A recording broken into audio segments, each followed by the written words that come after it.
the abundance mindset isn't quite there in a lot of people's minds right now. And I think just giving that inspiration through stories is really powerful, but also throwing in those pieces of humor that you guys do so well. I just enjoy you guys. Yeah, and there's actually a term for it, and the term is edutainment, where it's a hybrid between educating and entertaining. And it turns out that retention, when you entertain while educating, retention goes through the roof.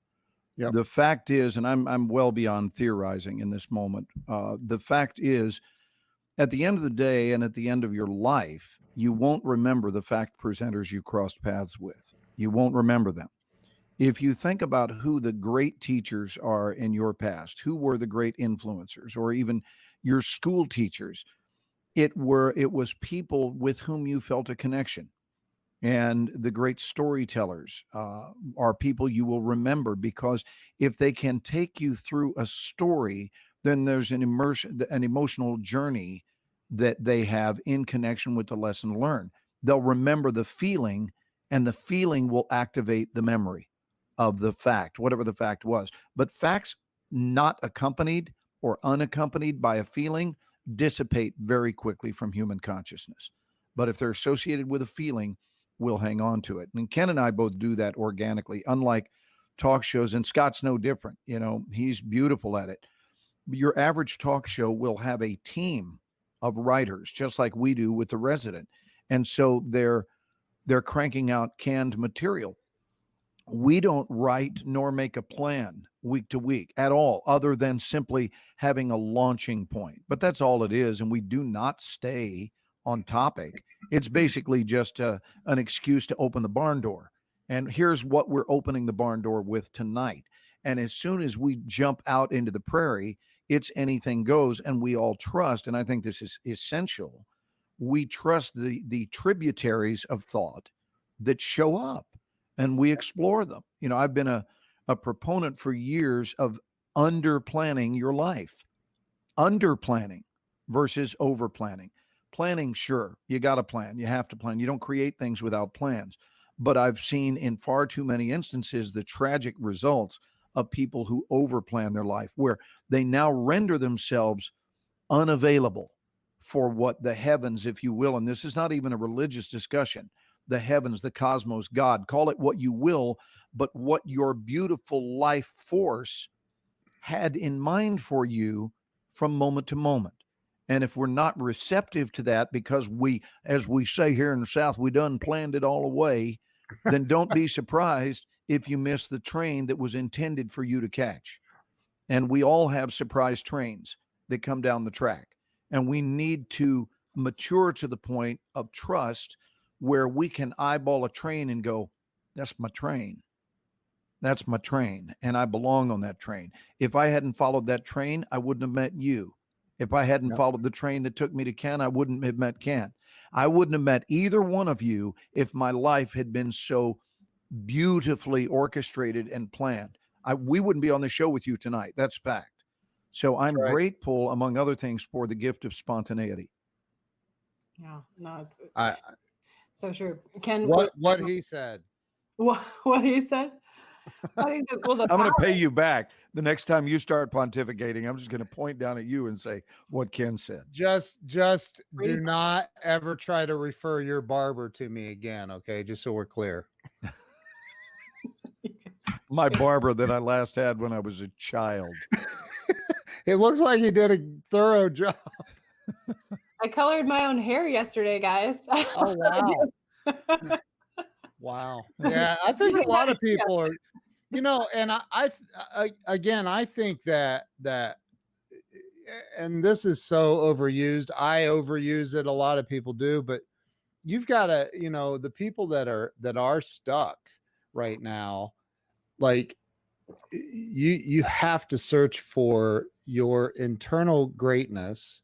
I received a book today, Mark Victor Hansen and Crystal Hansen, his wife. They're good friends of mine, and I've been helping them. Chicken Soup for the Soul creators, correct? Yeah, he's co-creator of Chicken Soup for the Soul, and Glen met them too and became friends. But I got the book today, and it's called Ask: The Bridge from Your Dreams to Your Destiny. And I started reading the first few pages, and I'm like, it's going to be a good book. I can tell. I mean, it really is going to be a good book. And it's because it's about learning to dream. I think that people forget that they were born into this world with a dream inside of them, and they listen to all of the programming, like Don Miguel Ruiz talks about in the beginning of the Four Agreements.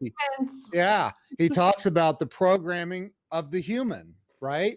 Yeah. And if Tamara, if you just do everything this way, then you'll be a good little girl and you'll be rewarded for it. And Glenn, if you do it this way, you're a good little boy and and if you do it that way, then you're going to be punished. And so all of this programming goes on, and we literally stuff our dreams down inside. And it's somebody like, the reason I think that Glenn and I have connected so well is I don't buy that crap, man. I don't buy it in any way. And I don't think Glenn does. I mean, nope. 250 whatever some odd movies and TV show titles that he's done, and me never won, but like it ain't over, baby. I have a vision. I have a vision, and you're in it, front and center. I'm serious. I do not want to leave this world until you have been in a movie with me. Oh my gosh! And that's first time I've said that to him. That is first time. I'd be honored, man. I'd be honored. But I do think that's people are right now being given an opportunity to reach over and literally hit the life reset button and say, I've been miserable going to that job for the last 10, 15, 20 years, or and now it's like, look, there are arrogant, powerful people falling hard right now, falling hard. The world has literally been separated right now. We've literally been separated, and we have an opportunity to reset and start looking for those dreams that we were born into this world with, and then pursuing them. That's just my take on it. Yeah, no, there's so many people. Like I've heard from different people in the sense that they're like, this is a great opportunity to have more of an awakening for themselves. I was talking to somebody where they were just literally 2 weeks before this crisis started happening, that they were literally saying, like, I don't spend enough time with my kids. And then right. Voila.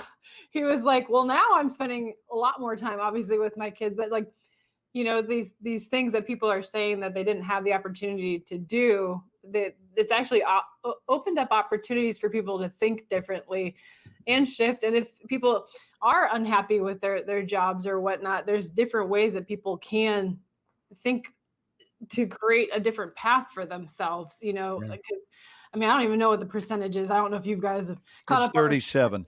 What is it? 37%. 37% of people don't like You said you didn't know the percentage. I just wanted to clear that up for you.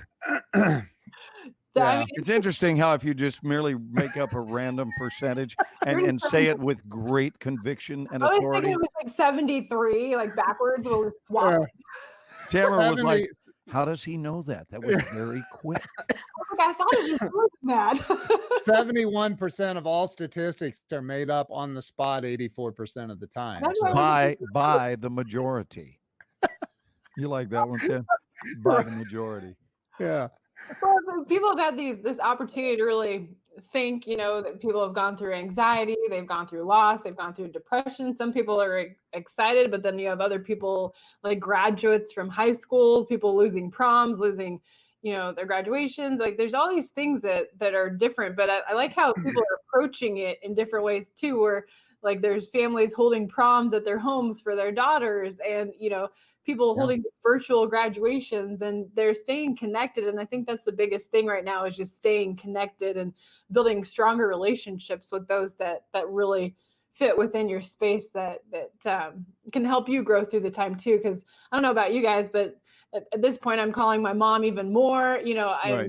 I'm like, even though my mom and I like text every week, I'm just like she's always like, well, I never want to bother you. And I literally am like, you're Yeah. not bothering me. I'm like, I'll call you back, you know? And at this point I just call her and she's like, hey, what's up? Like, is something wrong? And I was like, no, I'm just checking on you. Cause I know, you know, cause she lives at home alone too right now. And so there's the ones that are at home alone. And then there's the ones that are fighting the battles of having like 4 or 5 kids and 3 dogs and maybe a horse, you know? Right. Yeah. So it's just understanding that we just have to respect everybody's and know everybody's going through something at this point, and what kind of support can we really provide through that experience, just catering to everybody's you know, emotions, because it is really an emotional time. So Well, Tamara, you mentioned that I was going to write down something that you said, but you mentioned that people are going through all of these losses, and you named a series of losses. And I'm going to invite you, and not so much Ken, because Ken's used to me, so he knows about this, but you might want to fasten your seatbelt for what I'm getting ready to say. I love that. I just saw you go through the act of doing it. That's beautiful. And your audience is getting ready to have a reaction to what I'm getting ready to say. I'll promise you they will, and it won't be one of indifference. They're either really going to like it, which I think is going to be true in most instances, but there may be some that are really put off by it, and it's not going to stop me, which is, you mentioned all these losses. And what I want to suggest is that we needed to lose them. We needed to lose them. And I'm not talking about every single aspect. I certainly don't root for one casualty, not one. I don't like the fact that people are dying from this, but I do like the fact that many circumstantial things where people have placed their value are dying, because only through the death of those things will people discover where their actual value resides. We have learned as a society to find so much false value in things that are fleeting, and we have empowered them as though they are important. And so it's almost like a forced reprioritization. We have to reprioritize if we are to use this time wisely. And since the time's here, I mean, it is here. And what I've noticed is, I don't know about you, I didn't get a memo. It's just here. Right. And it's been here. And nobody sent me a memo at Christmas and said, listen, a couple of months from now, probably going to be in early March, a condition is going to come in that kicks this world's ass. And by the way, you're also going to shut down your school over it. Your physical school building is going to be toast by April. I didn't get that memo. And I'm not bitter about it at all, because it really forces us to figure out what we're made of. Right? What are we made of? Because resiliency is being challenged. It's being called upon. How are you at adjusting? Or do you just have one plan? Do you trust your tributaries? Are there different directions that you can go in? And I'm not talking about the luxury of having food in your cabinet. That's disastrous if people are low on income. Again, I don't lack compassion. In fact, compassion is probably the primary reason I became an actor in the first place, because I'm really compassionate about where someone else resides emotionally, physically, financially. And I think that we become more whole as human beings to the extent that we are compassionate.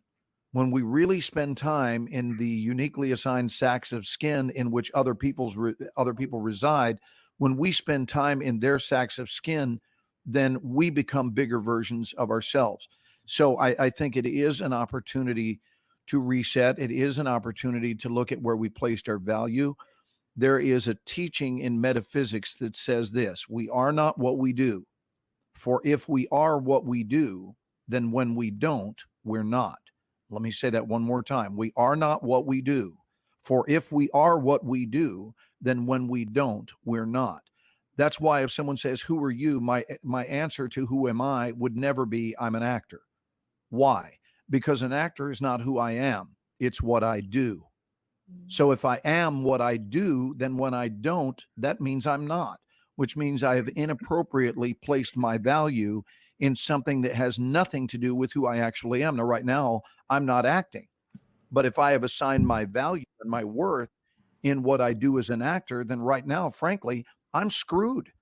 I have no self-worth at all right now if I identify with being an actor as who I am. Is this making sense? Yep. Oh, Okay. oh, Because yeah. I try to not continue flapping my jaws if I realize I'm not making sense. It's an old habit of mine. Well, it's Is like to just stop like that, talking. somebody commented, Rebecca Evans. She wrote, "We're in the same storm, but not the same boats." And I think Right. you had said that actually when we were on that call a couple weeks ago. Like it really is one of those things. And I know they've been using the phrase over and over, like we're in this together, but we're all going through something different. So Tamara, I want to ask you a question. You Yeah. ever see the movie Jaws? it scared me the most when I was a kid, and that's why I'm afraid of the water. Okay. Well, I'm sorry that you were traumatized, but that's not the point. The point is that there was a line in that film, and the line is probably the most quotable line in the movie. Do you know what the line is, Ken? Hmm. It's when he says, "We need a bigger boat." Yeah, right. Okay, it's a great Yeah. line, Yeah. and I have to tell you that line really really applies during this coronavirus time, Yeah. because we're not making the storm go away, right? We're in Right. the ocean. We're Right. dealing with it right now. The storm is going somewhere. Keyword here: eventually, not right now. Which means if we are to handle it well, we have to move into a macro view of it.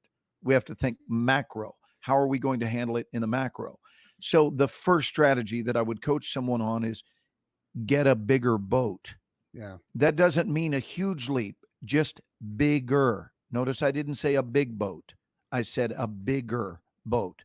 So right now, if you feel like you are holding on to a life raft that is deflated, it doesn't even have any air in it, then for you, a bigger boat and the first objective would be to find out how to fill the raft you have with air.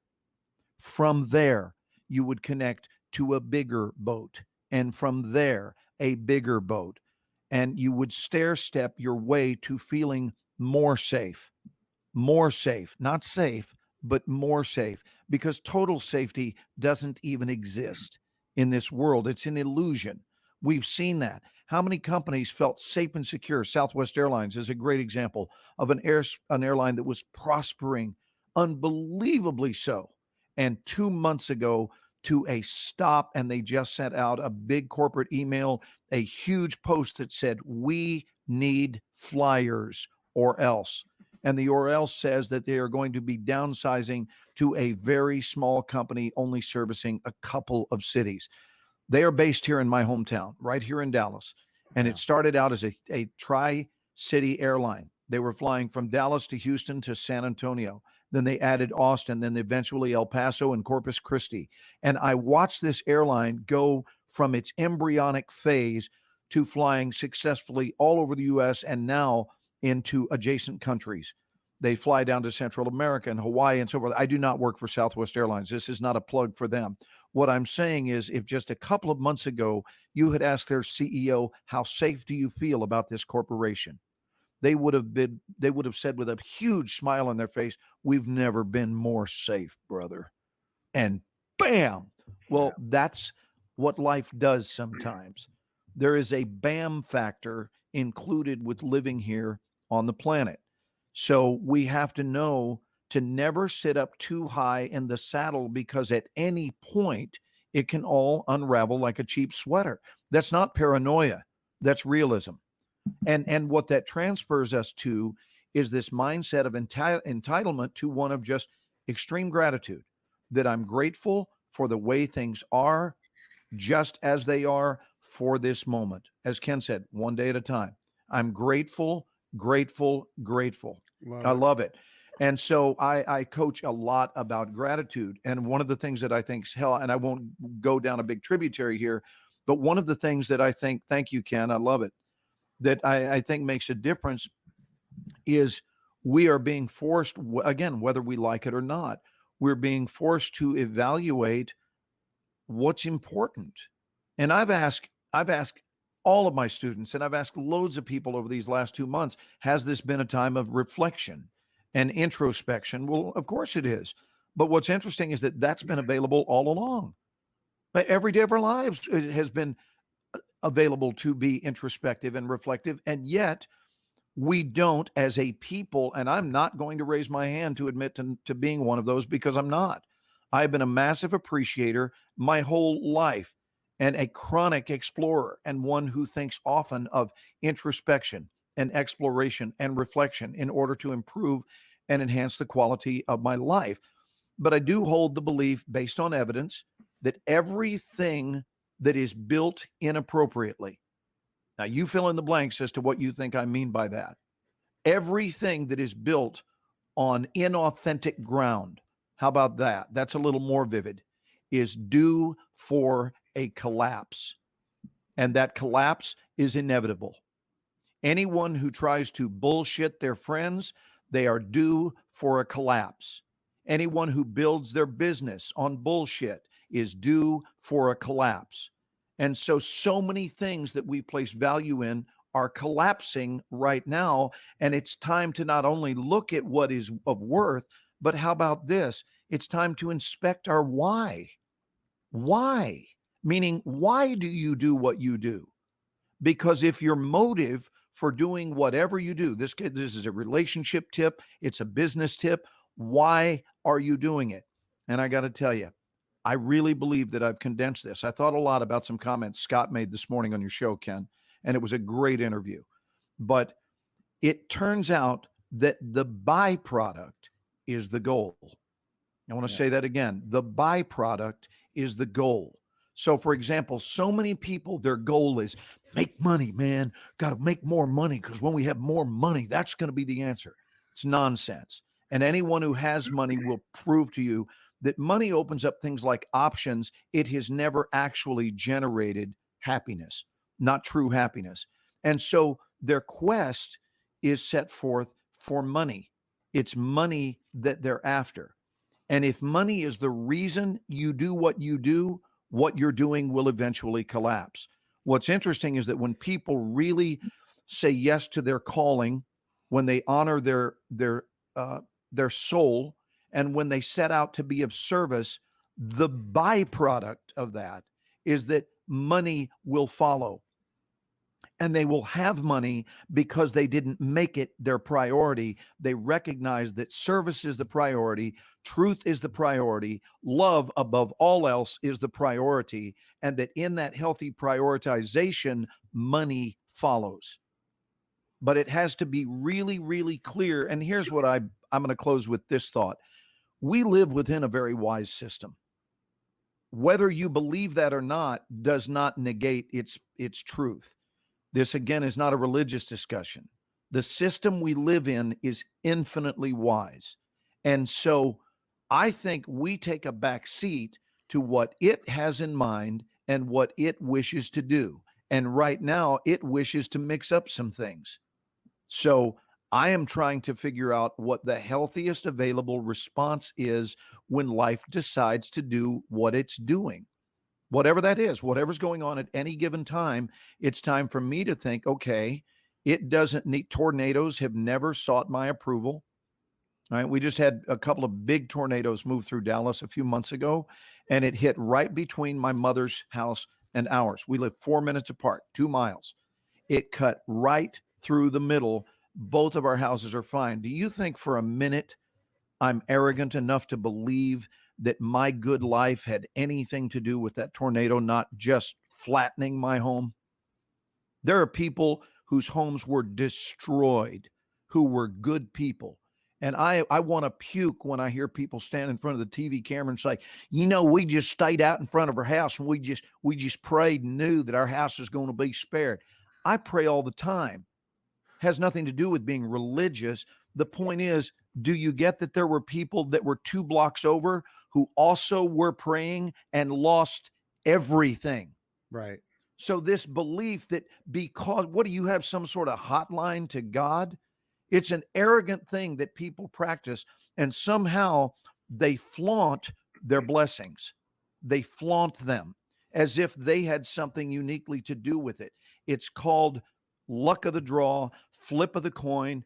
Churches went down in these tornadoes, right? Churches, places of worship. Nature didn't care.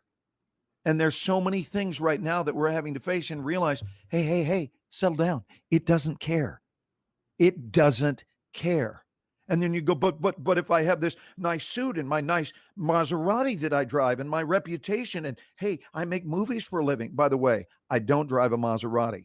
I have my dad's 20-year-old Buick and a 2007 Infiniti. You know why? Because I don't care. I don't care. I don't drive what I drive for someone else's good opinion of me. I like the cars I have, and I'm grateful to have something that gets me from point A to point B. Yes, I'm charged tonight. And I'm you trying could to help drive, people during this time. You you know, could drive anything you want, though. I could go pay for any car I want, but Right. I've never seen my penis increase in size based on the vehicle I choose to drive. I've never looked down and went, that's a fancy car. Your pee-pee just grew by an inch. Turn off the feed to all the daycares that you're streaming to. Just, I didn't use a foul word. I used a scientific word. I apologize if anyone took offense. I'm just playing. Man. Okay, but if the word pee-pee offends you, all I can say is good luck with your life. Good luck with your life. I just honestly, Tamara, I think we're very messed up as a people. And right now we have an opportunity to become unmessed up. I mean, a huge opportunity. And we mustn't miss it because it will leave. It will leave. And when it does, what a tragedy if you look back and go, well, damn it.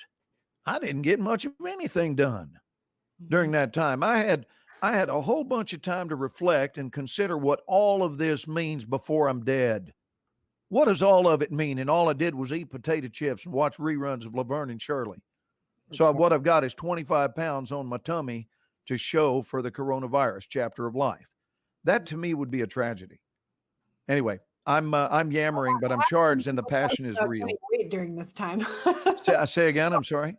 I said I have seen posts about people gaining weight this time and just people losing their motivation, even those that, work out regularly or, fitness fanatics and things like that. I've definitely seen people just kind of plummet in different ways, obviously within themselves, but, their businesses and things like that. But so why are they losing their motivation? Exactly. Yeah. I mean, is their motivation determined from external circumstances or from the within?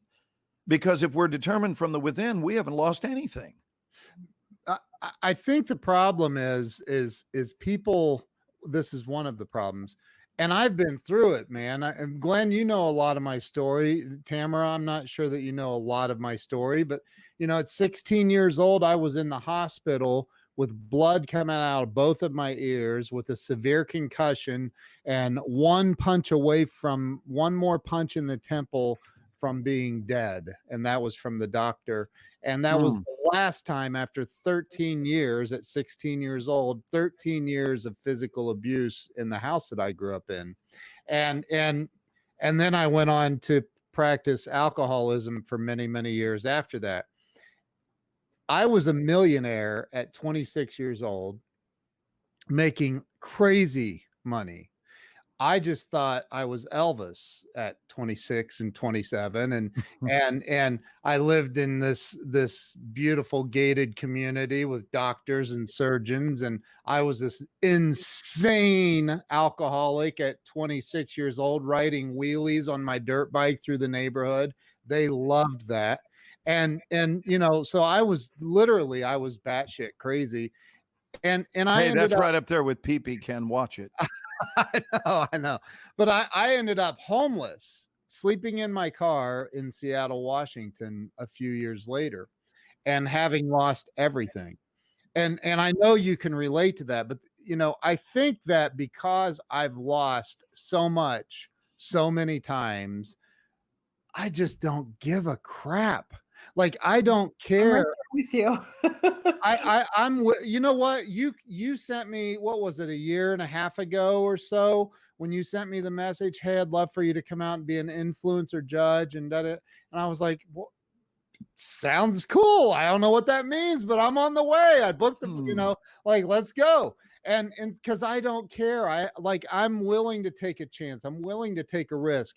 There are so many people. And I remember losing my multi-million-dollar company and that relationship and all the toys. I literally took my guitar and golf clubs and a few clothes and left her everything. And I was like, I left my beautiful $5,000 Brunswick pool table, and I'm like, I left all the stuff behind, and I said, you know what? I did it once. I can do it again. I'm out of here. This insanity has to stop. And so eventually, when I got sober, I realized, that I was just a lunatic. But it took me losing all of that stuff. And George Carlin, which Glen Morshower was friends with George Carlin. That was. Yeah. But he has a great skit where he talks about stuff. Yeah. What is it? Our obsession with stuff. You got to have a place to keep. Then we got, then we got to get a bigger place because we got more stuff. And then, and so like when I lost everything, which I've done a couple of times in my life, more than a couple of times, it made me realize that, like, okay, now what? I can eat. And, even homeless people, I've been homeless 4 different times. When you're homeless, it's like, okay, well, I guess I'll just crash here, wherever that is. And you get up and you're like, I'll figure it out eventually. I've never been homeless sober, by the way, ever.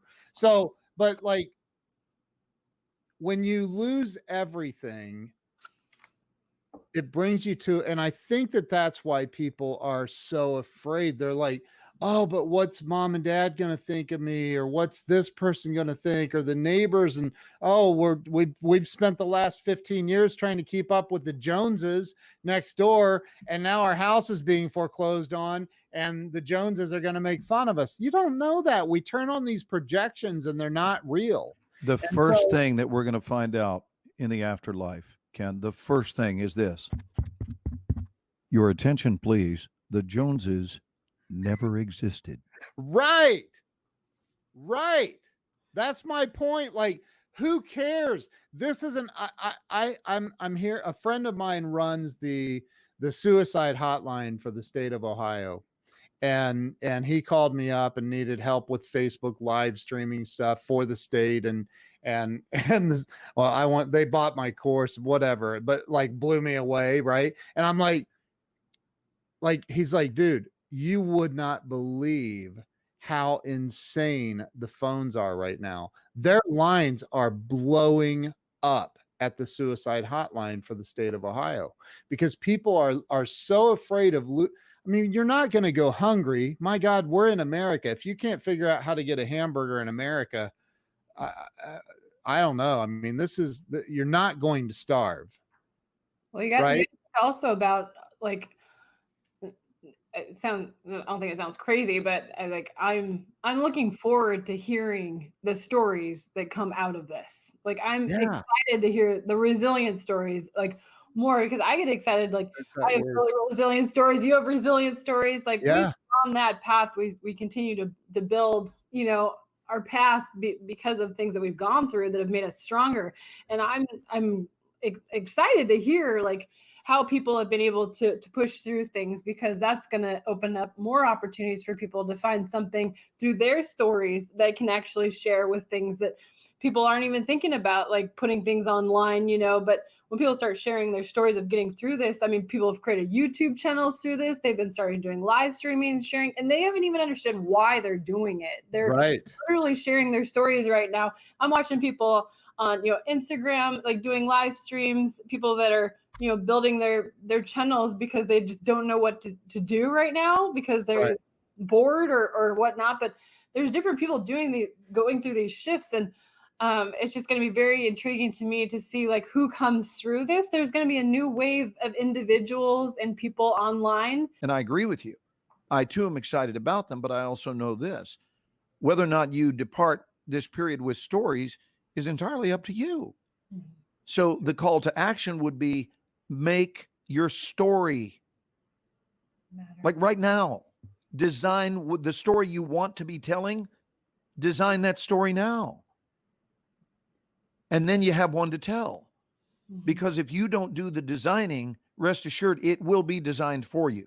And then what happens? You emerge, and once again, you're telling someone else's story instead of your own.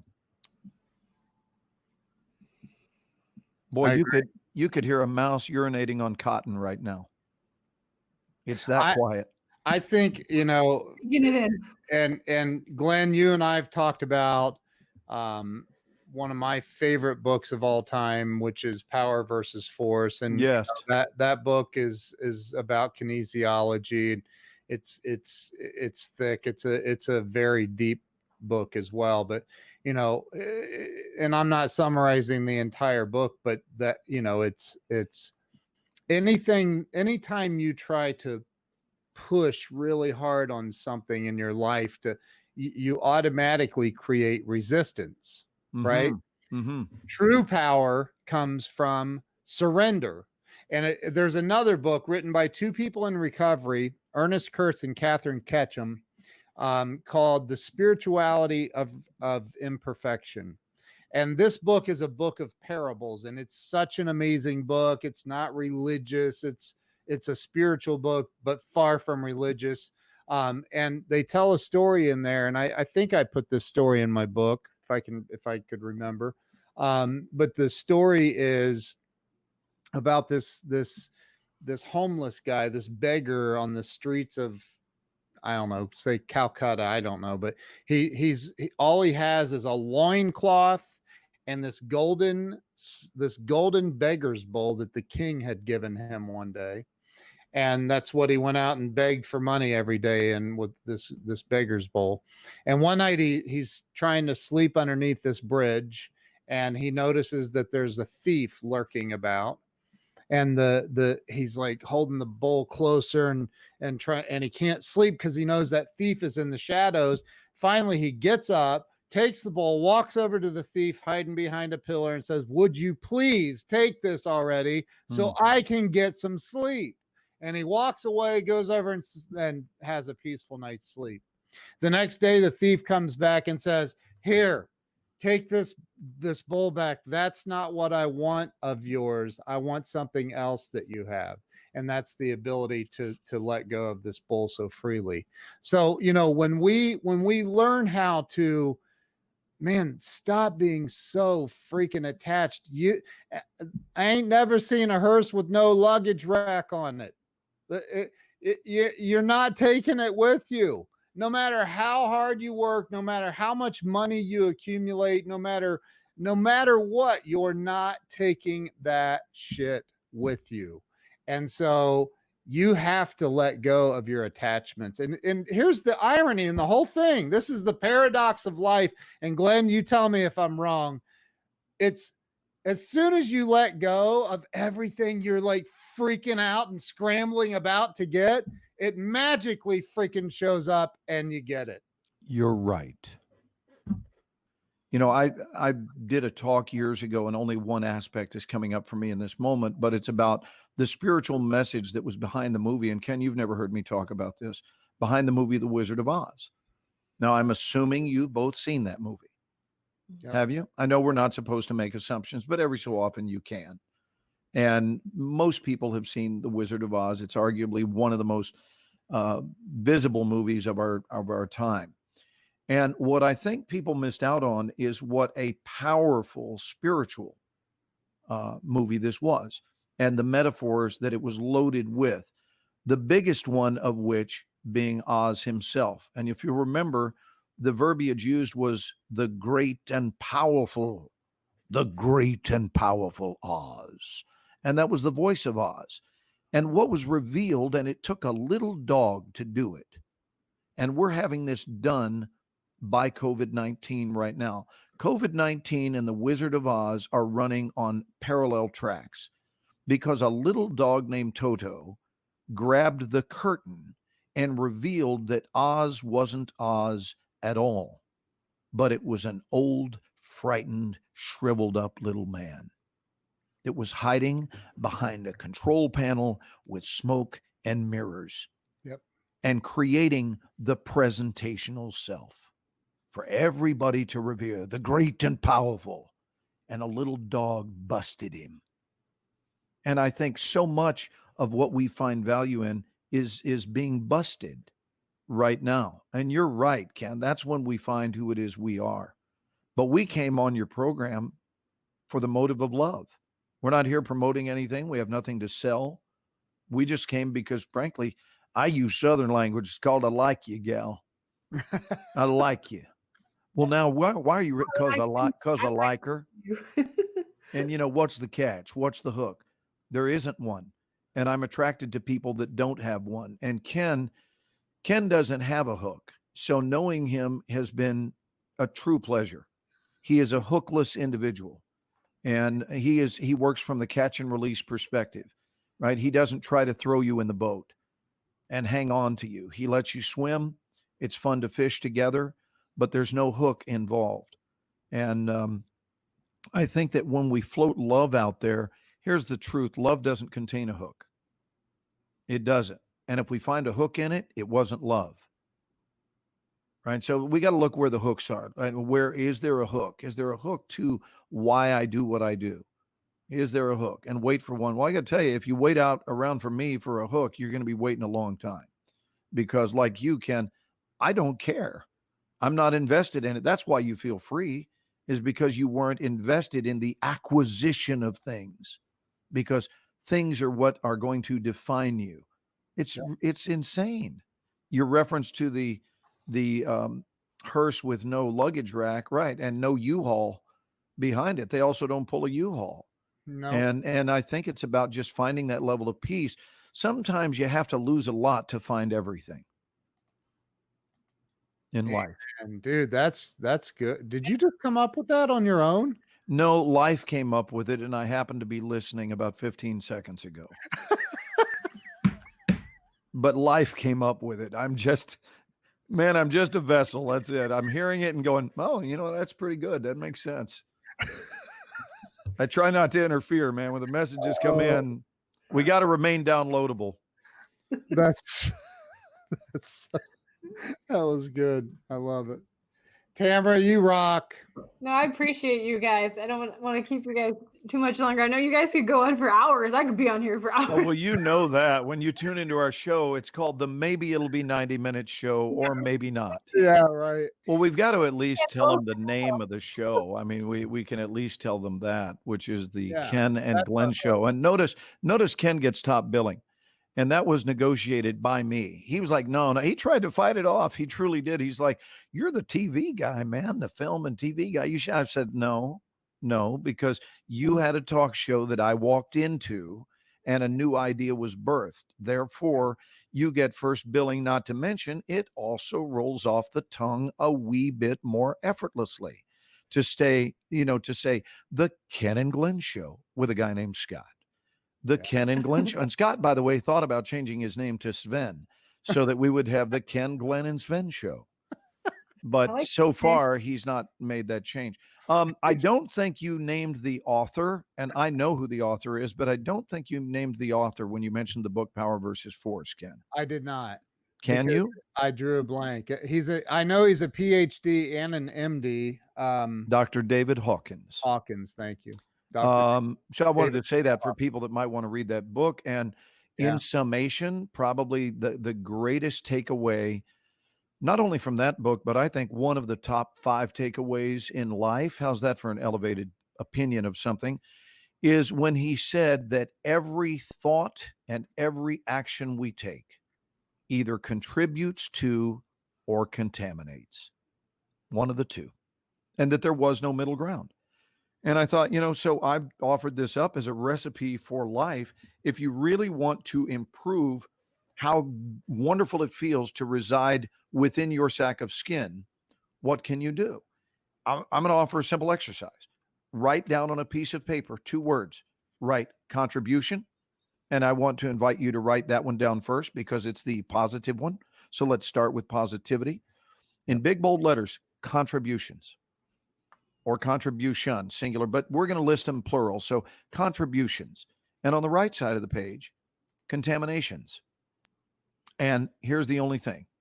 You have to be rigorously honest or don't bother. I mean that. Don't bother. It's a pointless exercise if you're not going to be rigorously honest. Here's the beauty, and here's why it's going to be easy to be honest. Unless you're literally hiding from yourself. But at least if you can be honest with you, no one else will ever need to see this piece of paper.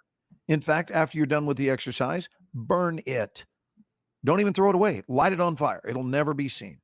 But you'll remember the exercise. And what you're going to do is under contributions, you're going to list the things that you would do on a typical day or during a typical week that fall under the heading of, you know what? Those are honest contributions to either your life or life itself, which includes the life of others.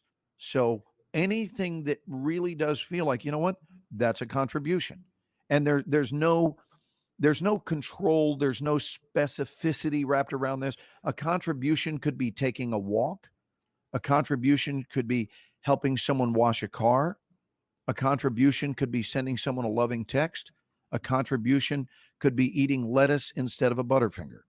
A contribution could be drinking water instead of tequila, because your body benefits from that. From water, you're taking care of the plant, and all of us are plants.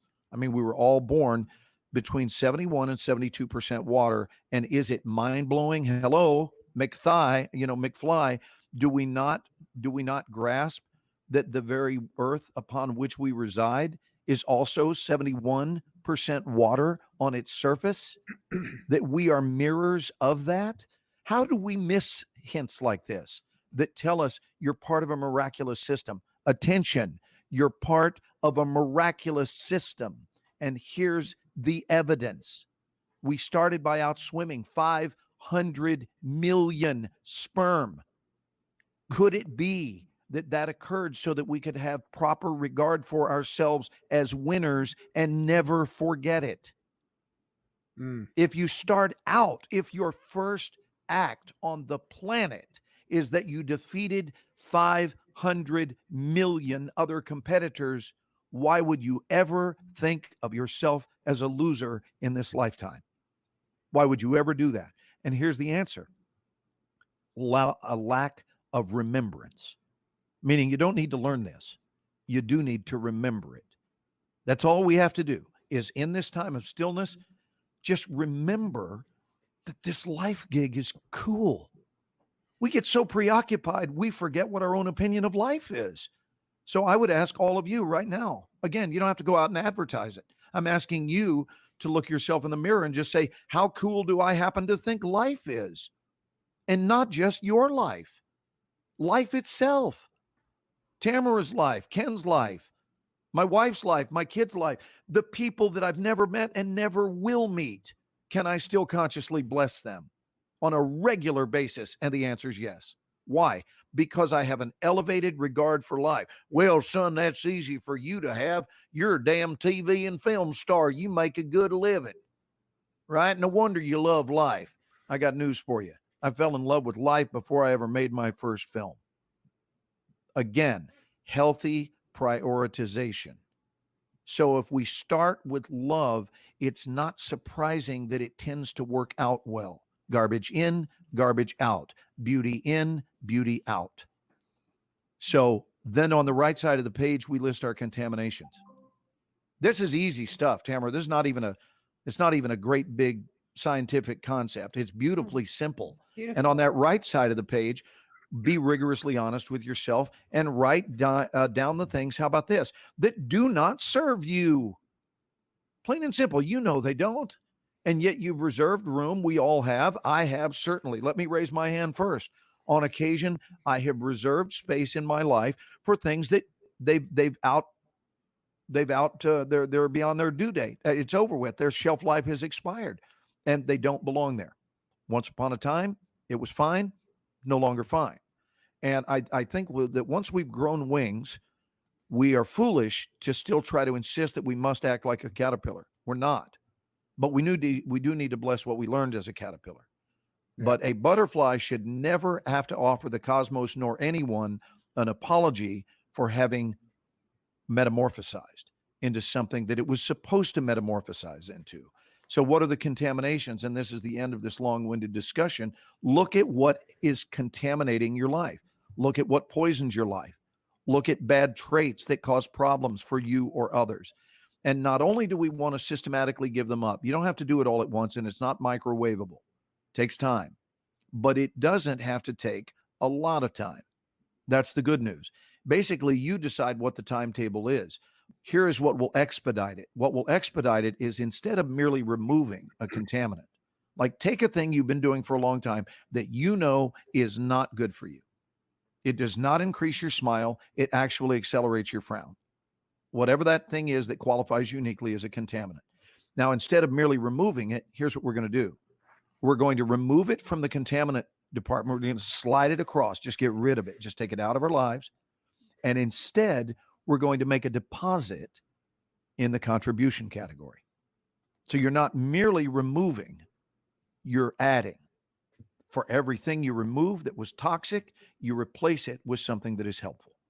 And I got to tell you, I've never, ever, I have 0 case histories of this failing to increase a frown into a smile. I've never seen it not work. And it's beautifully simple. And that comes to us via Dr. David Hawkins in Power versus Force. Wow. The details are not there in the book, but he does talk about contribution and contamination. And I just ran with it because I get it. It speaks to my soul. And I thought, okay, so here's the thing. David Hawkins is deceased now.